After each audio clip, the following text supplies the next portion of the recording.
Right, where were we? Oh yes. Dante and the Damned Dozen had a plan which involved them being eaten by the Pallid Whale. And now, the continuation.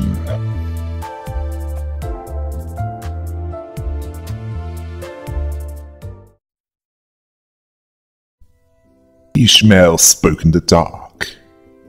That it was said that Queequeg's ropes, twisted by her powerful grip and her esoteric techniques, was tougher than any rope in the world. Queequeg told her to not leave her alone in the cold, dark lake. That she didn't want the whales and mermaids to tear her apart and devour her when her corpse sank deep into its waters. She agreed. The wounds on her skin that only she knew of, the memories of her pain. She didn't want those monsters to heartlessly rip into them, to gorge themselves with her scarred flesh.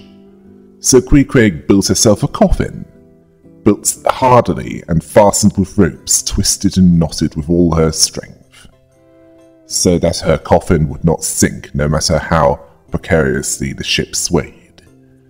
Then we see what was left of the Pequod. Ishmael's old ship about to sink.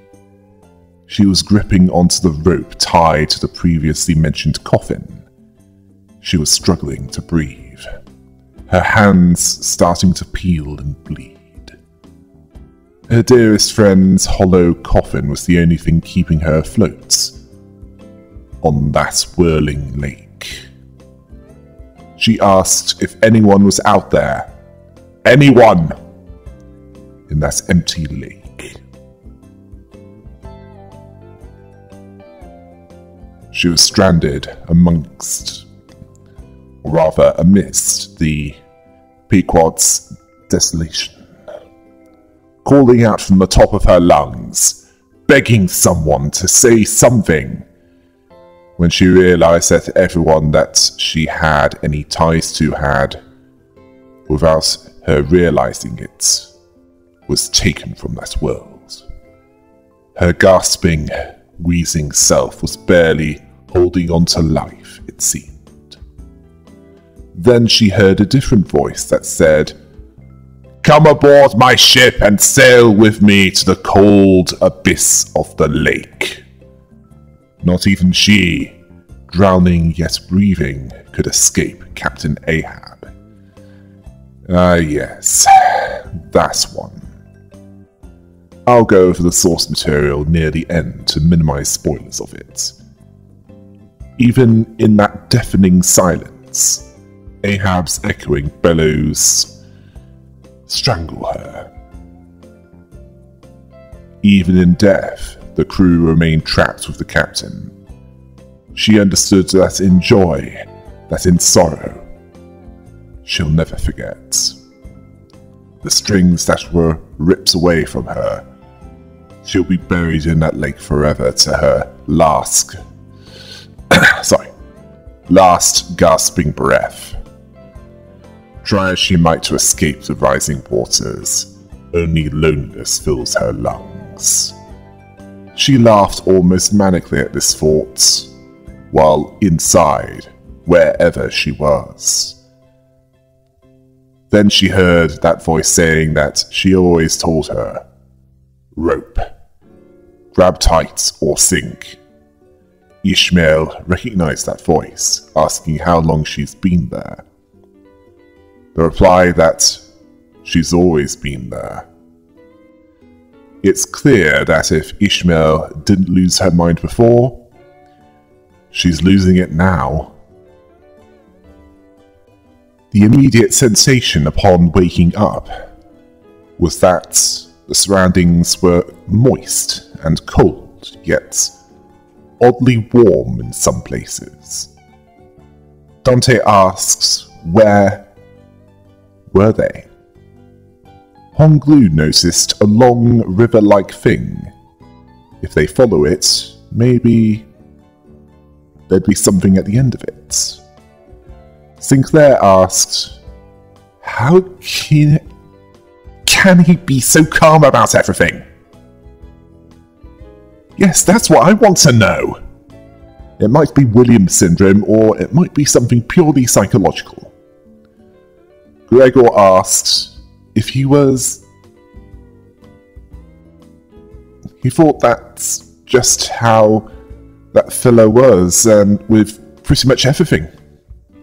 Sinclair told him that it wasn't what he was. He's asking what they thought that was.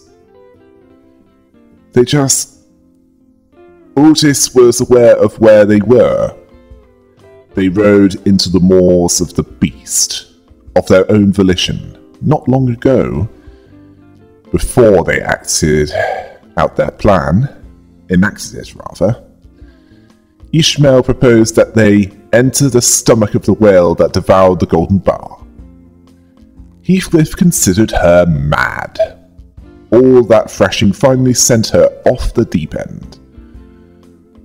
A bit late for that. This entire chapter, she's had worse mental health issues, which has resulted in a power buff where the sanity is below a certain level, and as long as it's below a certain level, she gets stronger. Ishmael was just going there for the mission. The Golden Bough just happened to be in the way. She'd leave it up to them, specifically Dante, since their decision mattered the most. Limbus Company, her, both were trying to find a way to reach their goals. That's all there is. The Indigo Elder was silent. Ishmael asked if anyone had a better idea.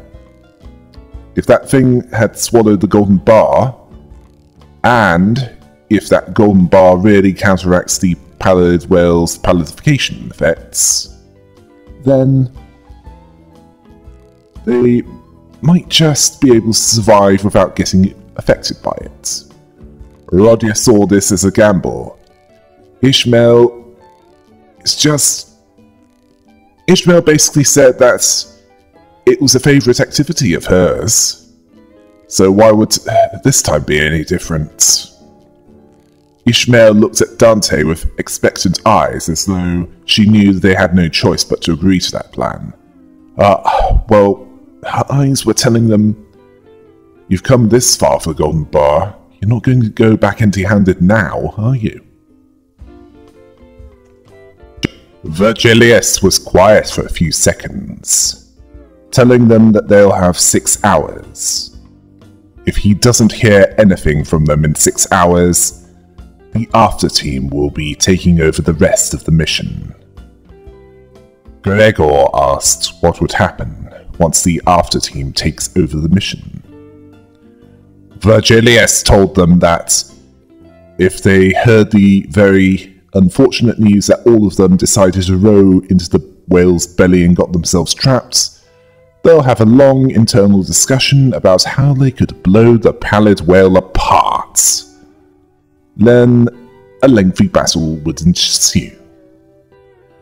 Dante asked if they got that straight. If they failed to get the Golden Bough stuck somewhere inside the whale's stomach in 6 hours, they wouldn't hesitate to blow them to smithereens along with the whale.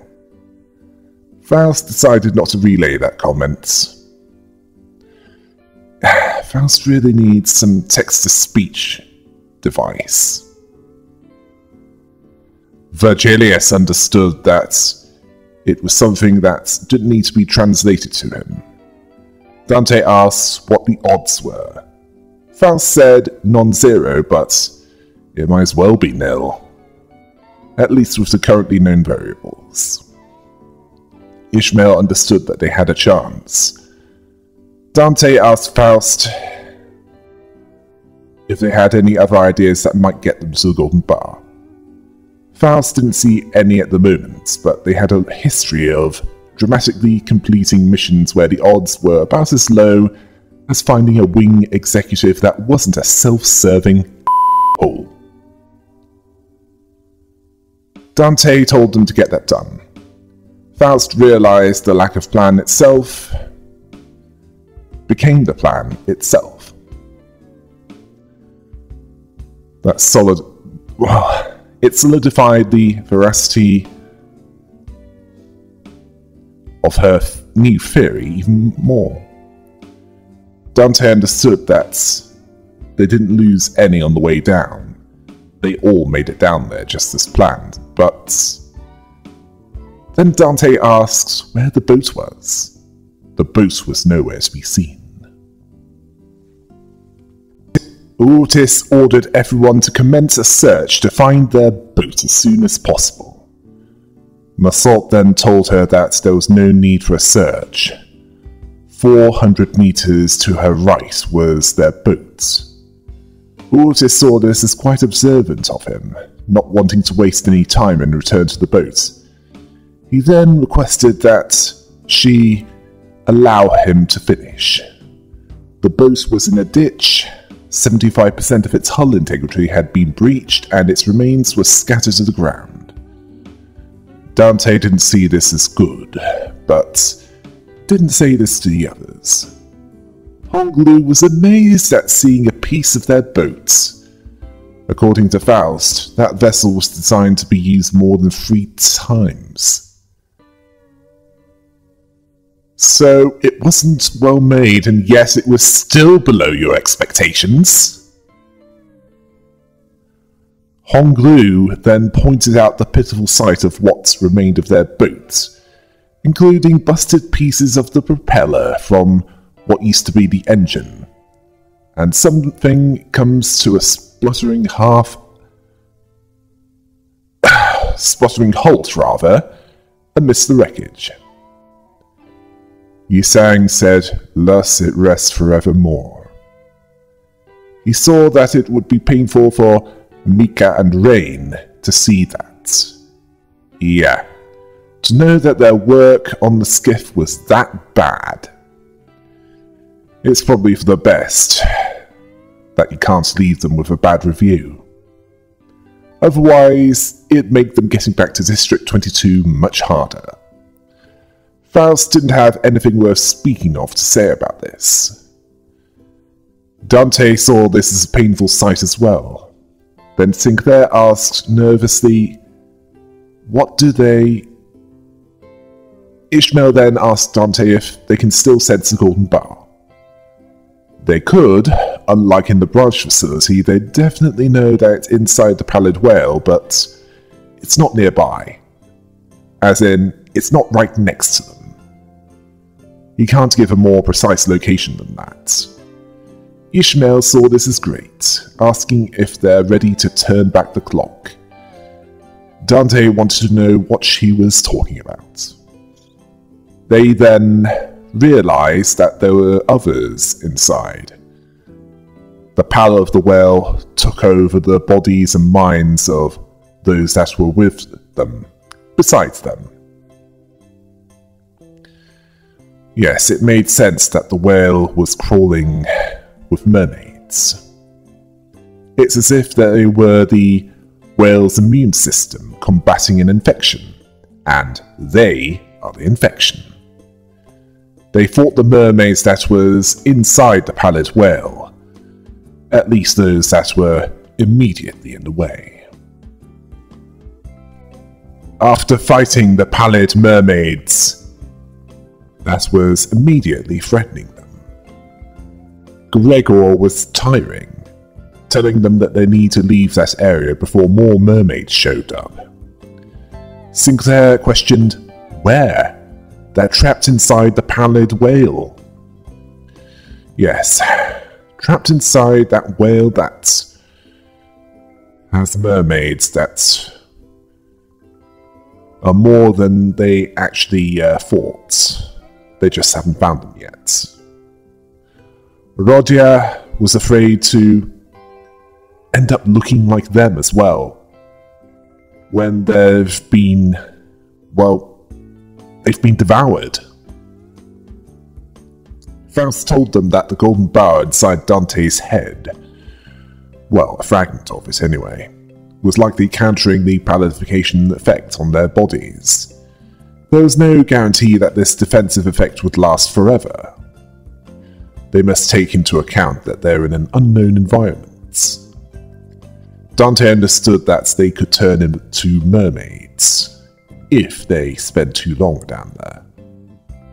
Or rather, in there. In fact, they weren't even sure if they could bring back any of them if they turned into mermaids. Dante asked where they can even go. They don't have the slightest idea as to where they might be. Honglu didn't know it could rain inside a whale's body. Now, this caught Dante's attention, asking what he was talking about. Honglu mentioned that he felt a few droplets of water on his shoulder. Now, Heathcliff might be a former thug, but it appears that he has at least some knowledge of human anatomy. Which, as Sarah Connor would put it, would make you a more efficient killer. Although in this case it'd be whale anatomy. Well, anatomy in general. He was asking, what was the first place that they'd go to after the whale swallowed them whole? Dante confirmed this nervously.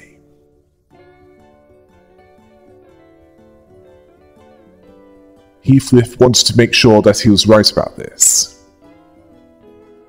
When you eat something, where does it usually land first? Rodia answered, the stomach, like her poor starving stomach. Faust saw Heathcliff's point, going on to speak of the stomach constantly secreting acid in order to digest the food effectively. Sinclair remembered this from school.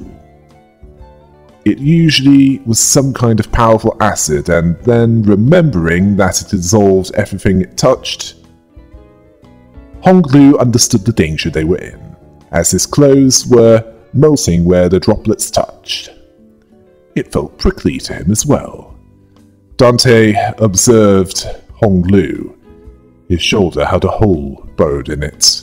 The surrounding skin was sizzling and melting away.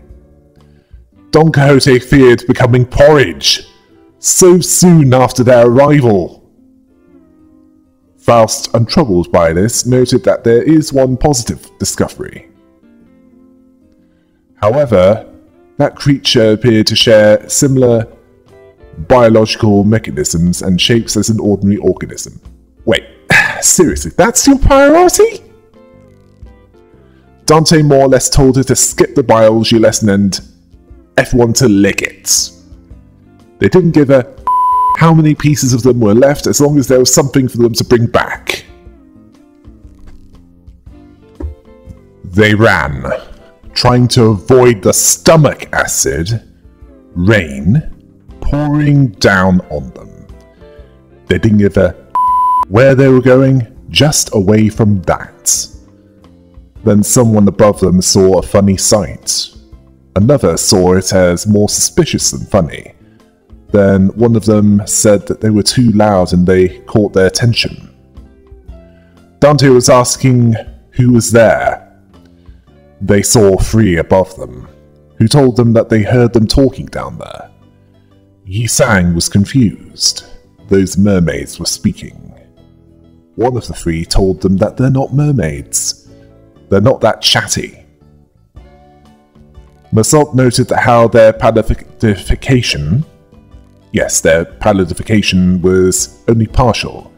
Roger asks if that makes them half human, half fish. Well, they're not the traditional form of mermaid where the females look human on the top and fish on the bottom, and the males look hideous as.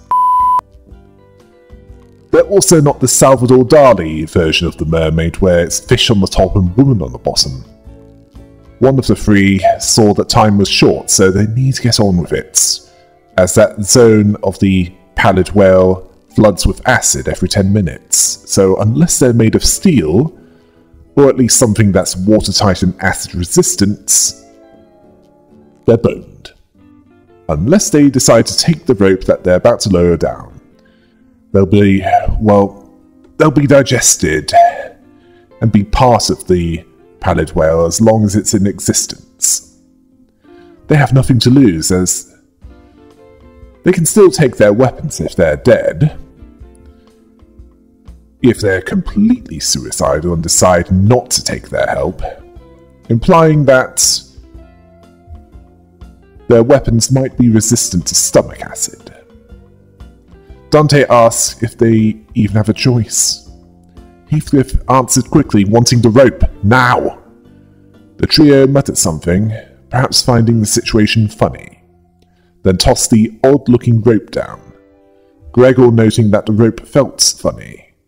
One of the three told them that the rope was made of a capillary pulled straight from its lungs. It would last more than an hour, even in stomach acid. Yeah, they clearly had to make do with what they had, including what would likely regenerate over time. Rodia would rather Gregor didn't ask about that, as she didn't want to know. Regardless, they climbed up the capillary rope. Dante asked who was there, forgetting that they wouldn't understand them, thanking whoever they were. The unremarkable man was excited about this catch, believing it would net them upwards of 3 gold coins for that. The unremarkable woman believing that Dante might be worth more than that. Ryushu was slightly offended by them referring to them as a catch. They thought that they were being fished up. The one that stood out more explained that they come there occasionally to check if anyone has been washed up. Most were already full mermaids by the time they're found, in a matter of minutes, and they tried to kill them. The rest were standard mermaids. Hongdu cheerfully remarked that this is a special occasion. The one that stood out saw this as the first time they found sailors that were not only capable of speech, but they weren't halfway turned into mermaids. Dante asked why they come here from time to time, and all the others hear is the ticking of a clock, asking if something was said, doubting that they're robots. Well, usually they have vocal processors installed when undergoing cybernetic replacement of at least the head, believing that trends must have changed quite a bit since they were trapped there. Gregor told him that it would take quite a bit of explanation, but they can't communicate properly. The sailor that stood out understood that and impressed them for the story, especially as talking is physically harder for them to do in their current states. The man that was unremarkable considered that they were unfortunate. Well, they were fortunate that they ran into them. The unremarkable woman finished that by saying that they'll be getting out of there soon. They decided to follow their confident guiding steps, but Dante was suspicious of this. Dante asked where they might be taking them. This might be a trap. Ishmael replied by saying that if they wanted to do that, they'd have done so while they were almost at the top, where they were most vulnerable, and Dante saw that Ishmael stopped herself from continuing. Her thoughts were only partially processed. She might have seen that harpoon before. The harpoon that the distinctive man had on him. Then this man asked what ship they were from. Gregor told him that it was the Limbus, where he wouldn't be surprised if he hadn't heard of it. The unremarkable man told them to talk straight, asking who their captain was. If they're from U-Corp, they might know of them. Gregor asked who their captain was again. Clearly, when it comes to making stuff up quickly, do not ask Gregor to do that, as he sucks at that. Dante wasn't sure either. They've never taken the helm, so they can't call themselves captain either. Then Don Quixote thought of the helm, the one who handles the wheel, believing that their captain is Charon. Sorry, Charon is one with a sense of direction, a mood that would make Wednesday Addams look bright and cheerful, and thoughts that are only just more together than Don Quixote's. I certainly hope she isn't the captain. Regardless, this distinctive sailor has never heard of her. They've clearly been there a while. Then Ishmael asked how long they've been trapped for in the Pallid Whale. The unremarkable man said 8 months. The unremarkable woman believed it was more than 644 days. They're in their 3rd year. The distinctive man quit counting a while ago. Clearly time had less meaning in there. Ishmael only knew one person who tied a knot on the harpoon like that. He identified it as a desperate knot. Not many know how to tie that. She asked if they're there, believing that she knew him. They all came to a stop, and not because of what she said. Clearly that this was a good sign that she was on the right course. The unremarkable man told them that they were at Pequod Town, a settlement inside the Pallid Whale with a crudely made sign. The unremarkable woman told the captain that they were back, and to look at what they fished up. This caught Dante's attention, likely because the captain might have answers for them, as they've clearly been there for some time. We saw that they had quite the catch indeed, telling Starbuck is an excellent scout. The old woman, wildly as she was, approached them, the clanking sound of her crude prosthetic leg steadily being made as she walked. Her harsh voice tickling their ears. Well, those that had ears. She told Starbuck that he had 2 gold coins for that and 1 each for the twins. Oh, so they're related. They thanked her. She then told them that it's been some time since their town gained new villagers. Gregor asked if she hasn't confused them for guests. Brutus understood that she saw them as already bound to Pequod Town. Ishmael apparently knew.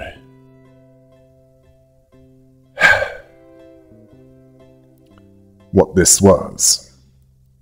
The captain apparently built Pequod Town and watched over the poor wretched souls.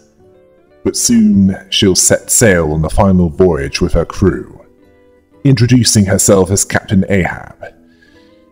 Yeah, I think we can guess what happens next.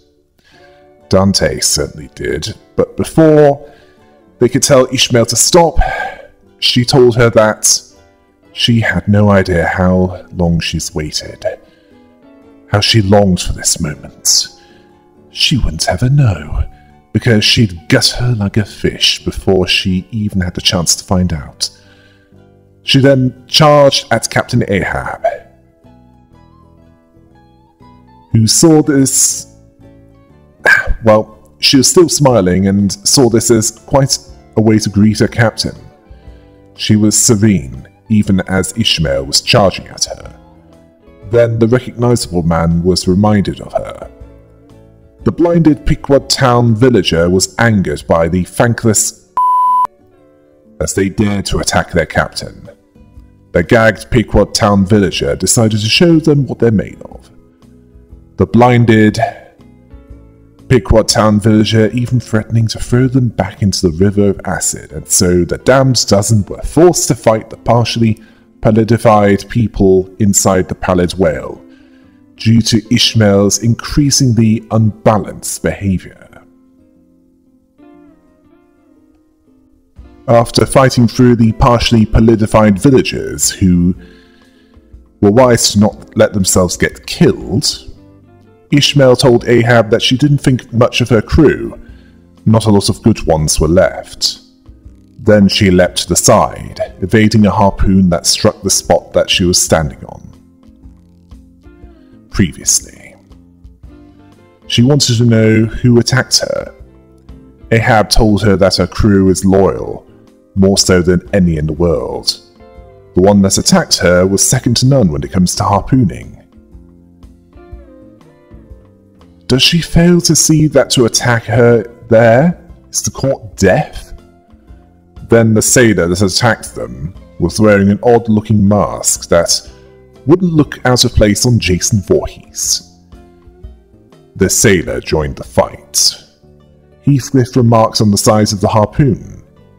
Ryushu, noting a direct hit from that would turn his bones to dust, liking the idea that this was a real warrior. This annoyed Heathcliff, telling her to stop being so bloody creepy for 1 second. It unnerved him. After fighting more of the partially palidified villagers, and this big and powerful villager, the big and powerful villager told them, "All of you, strong, but no sailors." Ryushu was rather irritated by her talking so slow, seeing it as wasting time, if they're not abbreviating with acronyms. There was still some fight in the masked one. Ishmael's mace nicked the harpoon's mask, which was dangerously close to smashing the skull. Ishmael told them that they should have gotten out of her way when given the chance, intending to bash their face in. Then the harpooner took the mask off and saw Ishmael, telling her that she was a sailor. Ishmael recognized her and agreed they both are, surprised that it's Queequeg in front of her. Ishmael hugged her tightly, as she felt a sudden explosion of energy as she ran towards her. This confused Rodya, as she said something about bashing her face in not long ago. Yisang, noting that what Ishmael was doing was greeting an old friend, fearing that she might flutter away unless she held her tightly. Queequeg saw her hair color. Couldn't forget. Her name she knows, but no attack, Captain. Ishmael didn't understand. She was just... Queequeg warned her that she attacks Captain, she attacks her, then kill or be killed, one of them. Ishmael then stopped her assault, knowing that it would only make things harder if she continued. As annoying as this was. Then Ahab, in mock considerate tone, told them that whatever shall they do, Starbuck, out of the kindness of his heart, rescued them from the jaws of death, invited them to her village, yet she attacked her, as if to spit on her kindness.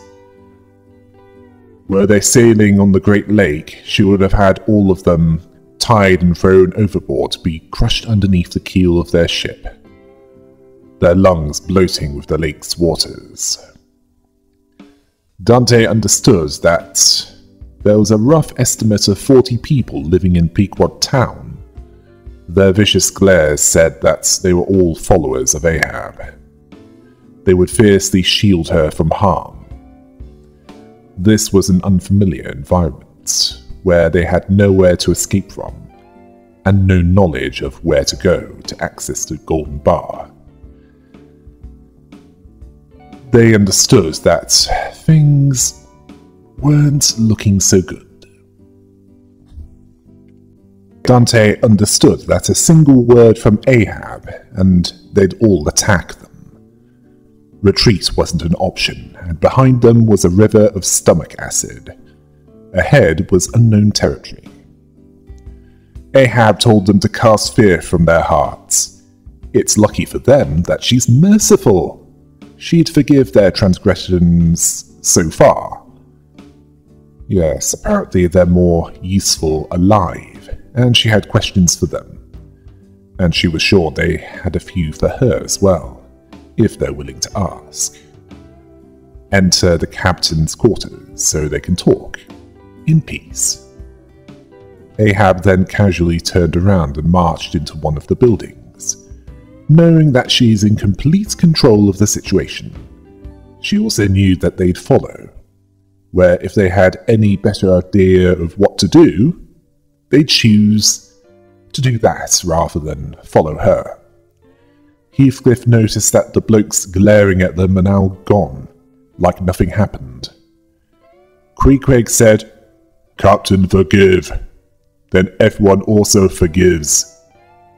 She forgive too. This confused Heathcliff. She turned her back on one that was charging at her with murderous intent moments ago. Otis noted her confidence due to her numerical advantage. Even if they pressed the offensive, they had more to lose by attacking her than going with her. She made it clear that while they're there, she has absolute control of the situation. Dante didn't know what to say. Ishmael saw it as ridiculous to talk with her in peace. Then Dante reminded her that it's not as if they have a way out of there. Ishmael had a gaze that followed Queequeg, who walked wordlessly behind the captain. Ishmael found bitter amusement in the irony of that, telling them to go forward and listen to what that has to say. There's nowhere to run for any of them. Queequeg didn't say anything. Clearly, as long as they didn't attack the captain, she would have no quarrel with them. And it's clear that Ahab had a charisma that she was using to manipulate and control others. They were willing to follow her into the Pallid Whale, knowing the risks of doing so. Likely knowing that the best way to kill it was to do so from the inside, as its hide was clearly durable enough to withstand multiple harpoon strikes. But it wasn't immune from scarring.